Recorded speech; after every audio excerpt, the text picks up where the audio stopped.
ஐயா வணக்கம் ஐயா. வணக்கங்க ஐயா. இந்த ஊரில் விசாரிக்கும் போது நீங்கள்லாம் சொல்கிற விஷயங்கள்லாம் உண்மையாக நடக்குதுங்கிறாங்க. அதாவது நீங்கள் என்ன சொன்னாலும் அது உண்மையாக நடக்குதுங்கிறாங்க. நீங்கள் என்ன அருள் சொல்கிறீங்களா இல்லை நீங்கள் ஜோசிகாரா எப்படிங்க ஐயா? அதெல்லாம் நம்ம சொல்கிறதெல்லாம் சும்மா பொய்யுங்க. அதெல்லாம் உண்மையெல்லாம் இல்லைங்க. உண்மையெல்லாம் இல்லை. அப்போ நீங்கள் சொல்கிறது நடக்குதுன்னு சொல்கிறாங்களா இந்த ஊர் மக்கள்லாம்? அதெல்லாம் சும்மா வாழ்க்கை தாங்க. அதெல்லாம் அப்படி சொல்லிட்டு இருக்கிறது வாழ்க்கை தான் அப்படி சொல்கிறீங்களா? எப்படி சொல்கிறீங்க? வாழ்க்கை தானே ஒவ்வொருத்தர் வந்து உங்கள்கிட்ட ஒரு விஷயத்தை கேட்குறாங்கன்னா அது நடக்குதுங்கிறாங்களே, அது எப்படின்னு கேட்குறேன். நடக்குதுன்னா நாம் பார்த்து நாமளே நினச்சிக்கிட்டே அது நடக்குமா? அதாவது தானாக போனால் தான் நம்மளுக்குன்னு ஒரு விதின்னு ஒன்று இருக்கும். விதின்னு ஒன்று இருக்கும். எப்படி சொல்ல வரீங்க விதினா? அதாவது நம்மளுக்குன்னு தானாக ஒரு அறிவுன்னு ஒன்று இருக்கும். அறிவுன்னு ஒன்று இருக்கும். அந்த அறிவை நம்ம பயன்படுத்திக்கணும்.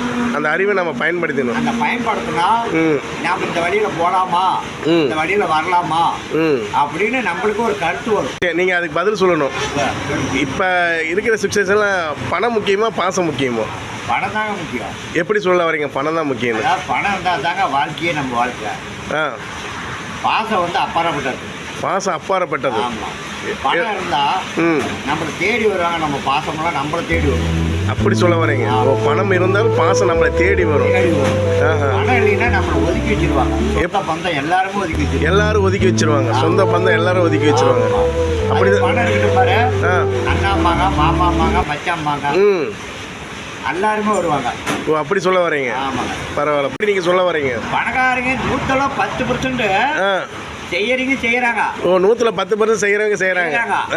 அதே 90% செய்ய மாட்டேங்கிறாங்க. பணம் இருக்குது. யாருக்கிட்ட பணம் இல்லை? பணக்காரங்க பணம் இருக்குது. பங்களா கட்டலாம், கார் வாங்கலாம், எல்லாம் இருக்குது. ஆனா ஏழைகளை நினைச்சு பார்க்க மாட்டேங்கிறாங்க. சரி, நீங்க பணம் தான் முக்கியம் சொன்னீங்க. பணக்காரங்க உதவி செய்ய மாட்டேங்கிறான்னு சொல்றீங்க.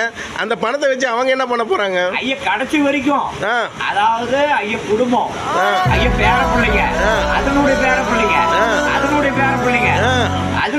பிள்ளைங்க, யாருக்கிட்டையும் கடை வாங்காம நம்ம பணத்தை திரும்பி இருக்காங்க. அப்படிங்கிறதுனால பணக்காரனாகிறாங்க.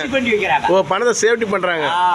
நாம வந்து தாராளமா இந்தாப்பா ஒரு 10 ரூபா, இந்தாப்பா 5 ரூபா அப்படின்னு நாம கொடுக்குறோம். நாம ஏழையா இருக்கிறோம். நம்ம இருந்தாலும் நம்ம மனசு வராது. நம்ம கொடுக்குற தோணுது கொடுக்குறோம். அவங்களுக்கு தோணாது. நான் என்ன பண்றேன்? குருடனை கும்பிடுறேன். ஏன் கும்பிடுறேன்? இப்ப நம்பரையா? எதுக்கு யாருக்கு நம்பரையா? நம்புறேன்.